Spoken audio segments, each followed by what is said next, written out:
He could already have your pack your bags, and he could actually massively punish me for this. Luckily enough, he does not. So we can grab you over here, grab you over here, and then just force the rest of this damage in. Hello, Gomez here from the LAN channel again with another deck for you. This time we're working with the Grand Plaza in Demacia, actually combining it yet again with another concept that, like, you know, was literally like very popular quite recently, which is with scouts, but we're gonna do it a slightly different way. So let's get into this.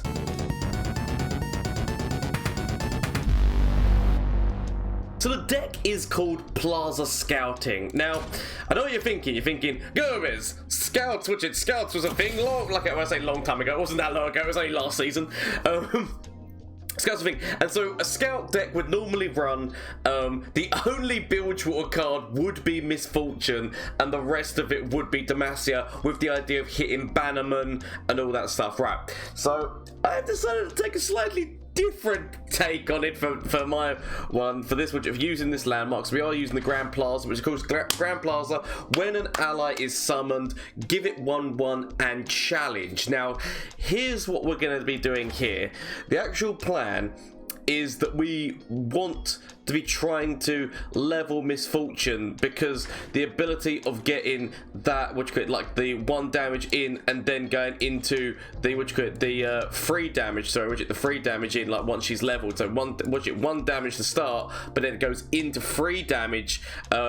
We want to be pulling things out, because bearing in mind that obviously this is you can pull things into that free damage. So anything that's trying to stay on the back line, anything that they're trying to protect, you can pull that out to be able to do the damage to it. So the idea here is the fact that we kind of want to be leveling Misfortune and then just letting that damage reign supreme. So some notable things to know about this deck is, number one, Grizzled Ranger. Grizzled Ranger with this landmark, I know it's probably been discussed many times, but Grizzled Ranger with this landmark, he goes on the board as a 4/2. If he dies, because he's got Scout, if he dies, he then produces a 4/5 with Scout, with a challenge, because obviously this is when an ally is summoned. So the first one gets it with challenge. You go forward with the Scout move, kill it. The bear then comes out, and then you go forward again. It's a good resource of trading things away from your opponent, right? Island Navigator. The idea that this is going to be dropping as a free 5 and then giving you another minion as well. You don't, like, obviously it's a random 1 cost, so you don't know what you're going to get. Most likely it's going to be a 1 attack, so 2 attack, but you don't know what that health stat's going to be, because they do rate, or actually the attack stat can vary, but it's mostly going to be a 1 attack or 2 attack minion, so you're most likely going to be getting you know, a 2 to 3 attack. But it's a nice little thing to get on there with Scout. It gives you another resource to trade things off the board, as well as the fact that you're working with the Scout mechanics, so that you're helping to level Misfortune and you're helping to level Quinn as well. Bearing in mind that when Quinn joins this board, she is a 4/5 with challenge, and she creates Valor, who would be a 3/2 with challenge. I mean, I know that Valor already has challenge, but it gives you that as well. I actually wanted to put Screeching Dragon in this deck. I did actually consider putting maybe a few other dragons in this deck. I went with just the Screeching Dragon, just because the fact that obviously, like, the Fury, so you don't really, because obviously it's already got challenge, you don't really mind that, but that initial buff to get it going, and then the Fury keeps it going, is what's going to be going on with there. And then obviously just another Scout minion that's working off of the fact that she's going to be buffing the board, and then you can Scout and go forward. So this is the idea here. So we're trying to keep Misfortune alive. We've got things like Sharp Sight that can kind of help her. We've got things like Ranger's Resolve. The main thing obviously is that there's so many removal spells out there. I did actually consider Prismatic Barrier. I decided against it in the end, because I'm just hoping that with the amount that we can do, especially considering the fact that there's Rally, so that we could Scout, attack, wait for our opponent's attack turn, wait for them to use a couple of things and whatnot, and then Relentless Pursuit, and then Scout, and hit again. Like, you could potentially level her up in 2 turns. Same with Quinn, if you've got a Scout on the board and her. So these little things are just like others, just to pull things off the back line. Because of the fact that Misfortune hits in, there's a good chance of you getting that plunder to buff him. Bear in mind that he would join the board as a 4-4 with challenge in the late game when the Plaza's on the board. But if you need to play him early just to keep up with tempo, it's completely understandable. Little bit of draw in here with the Fortune Croaker, and there is also draw in there with the Redeemer, because the Redeemer obviously once something dies, so if something does die on your side, you can which it at least draw a unit and hopefully get yourself in here. Pay Officer again is going to be going down as a 4-2 with challenge and creating. So he's not in here for making that powder keg. He's in here for making, which actually it depends. It depends on the situation. If you need him to make powder keg because of what you get, because you've got Misfortune leveled, or you want her to be doing 2 damage rather than 1 damage with her love tap, but then go for the powder keg. But most of the time you're going to be going with the 1 cost minion, because with the Plaza on the board, that's giving you significant value. So that's the way that this deck is operating here. There probably will be a lot of changes. This is just my initial concept. I haven't actually played any games with this deck yet, so we will see how these things go as we go through this video. I just wanted to try and make sure that I was getting a video out on all of the different landmarks. But let's see before we see how this deck does. Remember, shameless plug time: Twitch, Twitter, and Instagram. You can catch me on Twitch on Mondays, Tuesdays, Wednesdays, and Thursdays. I always love it when people come into my chat. Talk to me. I always converse with them and whatnot. It's always a good time. We have a great laughs and whatnot. So if you want to join, there is also the clips competition. There's ways to win money and giveaways, because at this moment in time, for the month of Christmas, I am giving away Twisted Fate cards, sets of Twisted Fate cards. I've already given away 3. There will actually be, so today is the last day that you can get yourself in for the YouTube and Twitter, because I do have a YouTube and Twitter competition for these at this moment in time. So just comment down below on this video on what your favorite card is of the new expansion, or any of the videos that have been recently. Let me know what your favorite card is and why. And there's also on Twitter the same thing going on, so if you want to get involved and put yourself in both places, you can do. But I'm going to be choosing my favorites from both, one from Twitter, one from YouTube, and two people are going to be winning a set there. But I said on my Thursday stream, so next Thursday stream will be the last giveaway for this on Twitch, in terms of for a set of these, because then I would have given away 6 sets. The whole thing was always going to be 6 sets, because that's how many I made at the beginning of the month. But honestly, it's been an amazing year. Thank you all so much for the support. If you also want to join the Discord link down below. Lovely supportive community, people who love Legends of Runeterra, love gaming. So if you want to get involved with that, sounds like fun, want to talk to Gomez, I'm always in there, then by all means please do so. I also get back to all the comments and whatnot, and obviously as I said, on Twitch you can talk to me whenever I'm live. But anyway, thank you all so much. Let's get in and see how this deck does in a couple of matchups. Okay, so we're against Go Hard. Go Hard does kind of punish us, because our whole thing is about trying to keep somebody alive. We can keep them alive in some ways, but there's definitely other ways that we can't. I'm actually gonna keep this hand. It's got a bit of protection. It's got my the landmark and the scout thing going on. I'm gonna keep the hand. Not gonna throw him forward. Not at the moment. I mean, it's like he's waiting for me to, because he must have Go Hard in his hand. He's just waiting patiently to play it. So next turn we can throw the Islander out. Oh, I mean, he goes forward. Obviously, he does 3 damage. But so what's in the hand there that means that he's not. He must not really have too much going on. Okay, so on the plus side, I mean the quick attack on the augment there is actually amazing to get rid of the Doom Beast. Oh, okay. There was me thinking that we were potentially going to see Twisted drop. I thought that we were going to see Twisted. I feel like he doesn't want to play Twisted, because obviously he knows that I'll just... Okay. There was me thinking he's not going to play Twisted, because then I'm just going to grab Twisted on the... I mean, did he forget these have got Scout and get to go again? So, we go again. So we are doing that damage. This actually is working. I mean, not gonna lie, once the Go Hard start triggering off, then we're gonna be in danger. But until the Go Hards actually start triggering, we're actually in an okay... Well, that worked out perfectly. Did he forget to lay a Scout? That's the only thing I can assume, that he didn't know how, or doesn't know how Scout works. Are we just against the same person again? I mean, we're against the go hard deck. We're against the go hard deck. Whether or not it's the same person that I was literally just I didn't catch their name. Okay, it's fine. It's fine. So, actually, a misfoot. We're actually. I don't want to keep the dragon. Don't want to keep the dragon to like grab. I haven't got my landmark. I feel bad when I don't have my landmark in my hand, but it's okay. I'm not actually gonna play the Fleet Feather Tracker here because I think that he just immediately go hards it, and so I might as well wait. Like technically I should have thrown it out of my hand. I should have actually rummaged that because it was just I pull the strings. Yeah, I mean I'm just gonna take the damage. I'll take your free damage. I'll take the free damage.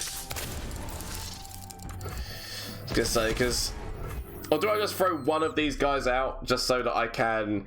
I'm actually gonna throw one of them out just so I can get draw off the other one. This is definitely not what you want to be doing, but I'm just gonna do it merely for the fact of getting draw off of the other one. Yeah, there we go. I thought that's why we didn't play you. In your when the landmark's on the board, you might actually be slightly useful to me because obviously you can draw things out. But right now, sadly, you're not. Oh, there we go. There's landmark. So we've actually got the ability for landmark right now. I'm gonna throw it out. Gonna immediately throw it out. I was actually thinking Croaker into this, but right now landmark is actually gonna be quite important to me. Fast turn. But yeah, so now the fact that landmark's on the board, you getting that, you're gonna be getting challenge anyway from just dropping. But obviously we want to wait until it's our turn. I want to throw the scout me in out first. Scout me in out first, so that. Okay, we throw you into this. I don't honestly mind if he dies, right? Because his usefulness has kind of ended.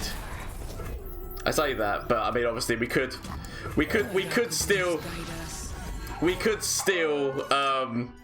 use Themashigi, right? We could technically still use could have used this guy on him. I feel like he. So Misfortune drops.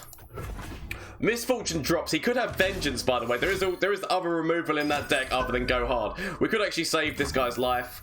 I'm not going to at the moment because I feel like I might need that a little bit later. That's gonna be a lot nicer. So, firstly, here's what we do. So we throw. I feel like we throw you out first, just to test the waters a little bit. Because obviously he can grab Elise. I kind of just want to see whether he does anything about this fact, whether or not he tries to target here, which he could do.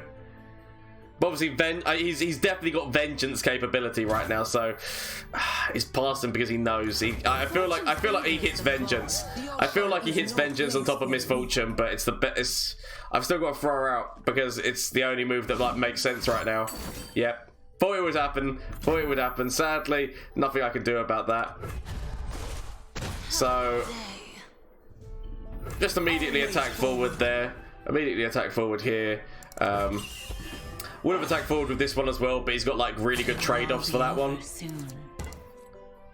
I mean, if he does that because he knows that the Elise is most likely who I'm gonna aim for with this. So it does make sense. His moves do make a lot of sense. So obviously, like, you know, we can, because it's more because she's creating spiders, like she's being a creative force for his deck at the moment. We could technically actually use Ranger's Resolve right now. Could use Ranger's Resolve just to keep this alive. I mean, I know that it's going to be dying. Technically, I should have. There was no reason not to attack forward with the Omen Hawk there. That was a misplay. Because I could have just attacked forward with the Omen Hawk. Because they only had one damage going on between them, so it was another point of damage that we could have just forced into our opponent. A game. Go on then. So the thing is now that he's getting very close. He's getting very close. So he's used 1, 2. So he's used 2 of them, right? Okay, right. So at least, Redeemer's actually really nice here. Redeemer's nice because at least that means that I'm going to be. I mean, the Omen Hawk, of course, which you got the buff, he's getting the buff on the cards. I forgot about that. Right. So. Okay, so I feel like I'm going to just have to go for the draw. Go for the draw here. I know that obviously he's got a really nice attack coming off of Gangplank. Really nice attack coming off of Gangplank here. Decides not to use it though. Decides not to use it. I mean, the main reason I did that as well is it means that I can actually, I activated the Redeemer myself if he didn't do anything, but obviously he has gone for moves that I can actually defend like reasonably well.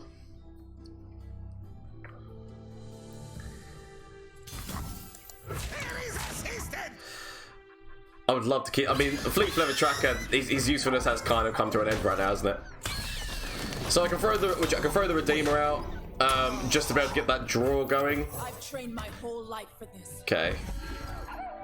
Get the draw going. There we go. So he's now on Pack Your Bags. He's now on the Pack Your Bags situation going on right now. So that we are in pressure time. We are in pressure time. Okay. Slow down, will you? Throw this guy out just because of the fact that literally at least he can do damage, and then he brings out the other guy. So we immediately go forward with him and grab Gangplank. So we can, like, obviously, if he throws out Twisted to go with yellow card. Never lost a fair game. Yellow card hits, which it hits this one. It should do. Yep. So that's fine. So we could actually, we can potentially also kill Twisted, but we can wait to kill Twisted. Okay, so okay, here's what we could do. As much as he wants to use the Redeemer, I'm actually gonna throw this guy out. Gonna throw this guy. He could already have Pack Your Bags, right? He could already have your pack your bags, and he could actually massively punish me for this. Luckily enough, he does not. So we can grab you over here, grab you over here, and then just force the rest of this damage in. Because admittedly now he's got Pack Your Bags, but he's got to draw it. And so until he draws it, we can actually. So you know what? It's not the best situation that we're in. But we're in an okay situation. We might still, you know what? I actually just was like, you know what? This is done. I'm not gonna get through this. I know, like, you know, like at the beginning of the game, like, or like midway through the game, you kind of think, okay, right, he's already started doing the things. So I kind of reserved myself to, okay, this is most likely done. Right. We throw the scout minion out. Throw the scout minion out because if it, I mean, because I'm guessing here he's got like a ruination move. Or something like that. I mean, how close are we to lethal? I don't know, but we're gonna throw the scout minion out anyway, just because if he does ruinate, we do have a Redeemer. Plus, we do have the yep. That's fine. You know what? I don't mind it. I don't mind it because at least that means that's one more resource. Because we're forcing down his resource. We've still got a thing out, and now we can throw another thing. Obviously, Pack Your Bags. Pack Your Bags might be a problem. We could even just go for an immediate. Because if he hasn't got it yet, let's just go. Let's switch it. That's right, he hasn't got it. So let's just go forward and then we go for another open attack. There we go. That's what I'm talking about. I'm not gonna lie. I thought we were gonna lose this. we somehow turned it around. We didn't deserve it, but I'll take it. Okay, so we're against Fiora's Shen, which admittedly it's not the best, because obviously if he's got enough bubbles and if he's got enough things going on, he can stop us. But on the plus, I'm actually going to get rid of you just because I don't want to be dealing with Fiora. I'm going to get rid of one sharp sight. I might end up regretting getting rid of a sharp sight. But basically, if I can throw things out that I can buff that he has to continuously do, and as well, once the landmark gets out, we can challenge her on our terms, right? So we can wait until like he's got his resources slightly more down. I mean, obviously, we need to get landmark. Landmark is important. We need to get landmark in as quickly as possible here, because then we can draw out Fiora on our own terms, and Shen for that matter. But we need that landmark in order to actually just like make it so. Sad. I'm just going to have to take this damage. Take 5 damage. It's not what you want to see, but I've got nothing in hand. I mean, admittedly, like, if I could have kept the Fleet Feather Tracker for the early game, just the trade-offs. So I probably should have done that, but obviously I didn't know how he was going to draw and what was going to happen. It's not what I want. Like, if he plays Fiora now, then obviously, if he plays Fiora, problems, because if he plays Fiora, that then means that I've got, like, you know, situations that I need to deal with. Single combat. I can actually get her past that. I might end up regretting this because I said like I might end up being like, well, I needed this to deal with. I need this to deal with Fiora, but I don't think he's got Fiora in hand. Because if he had Fiora in hand, I don't think he'd be throwing the single. I feel like he'd be leaving that single combat for the Fiora.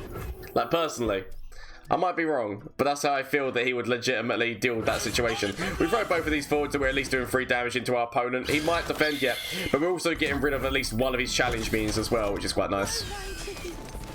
We haven't got much draw, that's why I don't mind her dying. But at the same point, maybe I should have waited because obviously I do have a Redeemer in hand. We need our landmark. Our landmark is crucial right now because once we get the landmark, it just means, I mean, I don't think he's got Fiora because otherwise if he had Fiora, I don't think he'd be making the moves that he's got right now. So he's got Shen. Okay, so he's got the really good combo between those two, which, you know, is good for him. Okay, here's what we do. I feel like I'm going to play the Feet Forever Tracker. I'm going to use the Petty Officer in front of Shen, just so I'm getting Shen's health down a little bit. Obviously, we're taking damage, but with you dying, I can then play the Redeemer. You dying, I can then play the Redeemer, so we're getting a little bit of draw. I'll take that. We can actually play our Dragon. The thing of it is that you need to remember. Actually, do we play? I'm gonna play this. My reason for playing this over the Dragon is that he's got a lot of mana right now, and so he's potentially just got a shield that he puts on top of Shen. My shield is yours. For example. So he's got a shield that he just puts on top of Shen. I could technically still go forward here. Scouting ahead. I could technically still go forward here. Just because the fact that if I can pop that shield, then the tracker grabs him.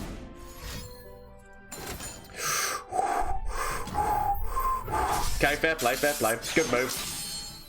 Smart move there. Smart move. So he definitely does not have Fiora, which is very nice to see. I grab this here. We keep Valor back because at least Valor's got Scout. This one doesn't have Scout, so I just trade up. He hasn't got much resource in hand. Which is actually important. Because the fact that he's not got much resource in hand, like, you know, how, like, he's used all of his shield, he's used all his barriers and shields right now. He's used all of his barriers and shields right now. Technically, I could actually defend, and then rally to grab. Like, how much mana have I got? So I wouldn't be able to play that. I could still play you. So potentially, this is stupid, but at the same time genius. Maybe the fact that we can pop this shield, and then because he's only got he's top decked terribly, right? He's not got his Fiora. What we can do is we play you. We use our Relentless Pursuit because we've got resource. We've even got the ability to draw if we really wanted to. He's not got that, and so we go forward. We can scout and then attack again. This is oh my god. I mean, I'm not gonna lie, when I saw this matchup I was just like, okay, oh, I mean, you know what, that's fine mate, because I can still attack forward with Valor and attack forward with this guy. That's not really an issue for me. I'll do that and then get the attack coming off of these two together. He's only got one card in. He's in the worst situation right now. He's in the worst situation. I can just attack forward with Valor immediately. I could have technically seen what I got off the draw, but we just attack forward with Valor immediately. I mean, admittedly, maybe we should have seen what he played. Yeah, no, we now go big. So 3 damage. How much damage have we actually got on this board right now? So we got 6, 6, 9. Yeah, there we go. That's death. That's victory. Unless, obviously, he knows it's done. There we go. GG. I mean, that, I'm not gonna. I actually thought it was gonna be a legitimately really hard matchup. I got lucky with his bad draw. That's important. I got lucky with his bad draw, but it worked. I didn't even get the landmark out. So that is the Scouting Plaza deck. I do feel that there still needs to be changes in this deck, but I like the idea. Okay, I like the idea. At this current meta time, it's probably not going to be really meta-y. Like, it can definitely get you wins, but it's probably gonna, its win rate's not going to be too good. But I do actually like the concept of this idea. So let me know what you think down below in the comment section. If there's if there's any changes that you make to the deck, if you run this deck, let me know how it goes for you. Which is, as well as the fact, obviously, as I've already said, you can catch me on Twitch on Mondays, Tuesdays, Wednesdays, and Thursdays. As well as the fact that there's currently, which said, if you comment down below, let me know what your favorite card is of the expansion and why, as well as the fact that there's the tweet thing, you could potentially get yourself a set of these Twisted Fate cards. There's also going to be another set given away on Thursday's stream next week, so make sure that you get involved in that, because that's going to be the last one next Thursday, because once this YouTube one and this Twitter one goes, that's what you get. That's going to be the last one of this month, sadly, because as I said, I've only got 6 sets that I'm giving out. But anyway, thank you all so much for watching. Discord link down below if you want to join that as well. But honestly, thank you so much. If you haven't already subscribed but you enjoyed your time here, why the hell not hit that subscribe button? But other than that, thank you all so much. Thank you for all the support. Until next time, bye! From Flash of Brilliance that could save me. Save me! That doesn't save me? Okay. Is there anything from you? Save me. That doesn't save me! Okay. Get rid of this and get rid of this. Find something that can save me.